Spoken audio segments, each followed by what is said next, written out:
So, good morning, good afternoon, good evening, ladies and gentlemen, and welcome to the fourth event in the Global Technology and Business Services series. My name is Kerry Hallard, and I'm the Chair of the Global Technology and Business Services Council, and I'm the Chief Exec of the Global Sourcing Association based out of the United Kingdom.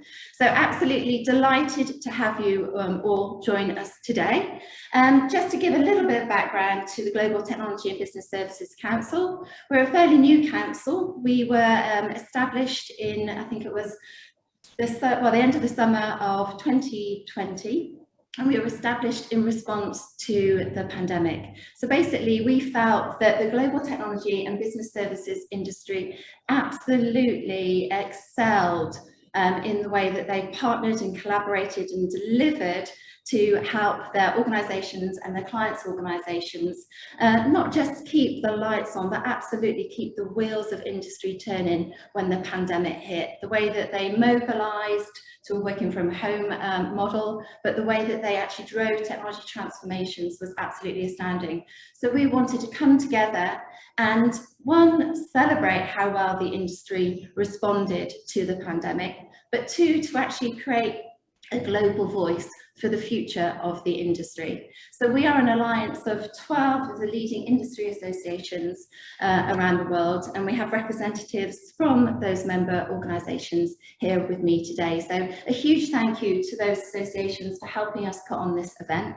This is the fourth in our global series.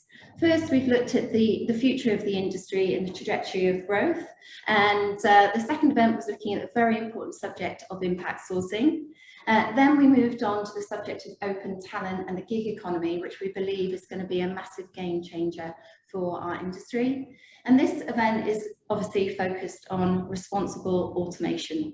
So my view, and I believe the view of my colleagues around the world, is that automation is here, it's here to stay. It needs to be embraced because it absolutely does drive huge value and transformation into businesses.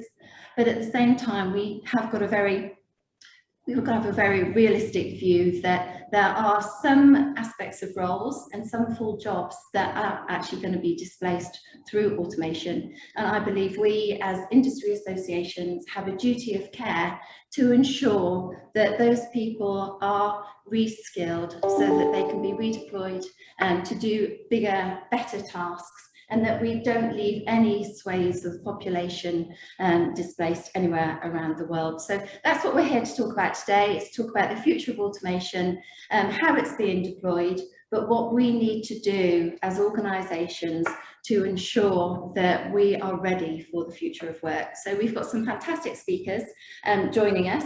We're going to be kicking off with Johan Stein, who is joining us from South Africa, and he's going to set a pretty provocative, hi Johan, a pretty provocative view and vision for the impacts of automation on work.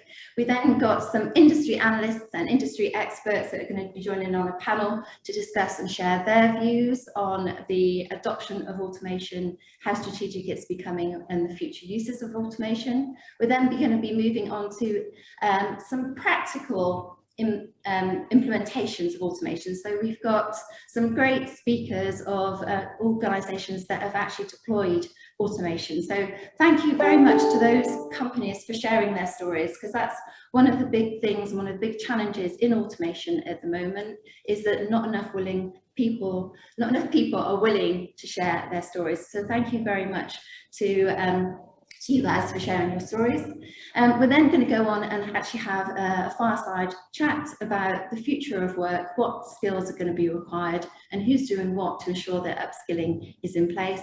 And then we'll be closing off with the industry associations sharing their views of what they see happening, but what we really want to further progress to ensure that responsible automation is here to stay.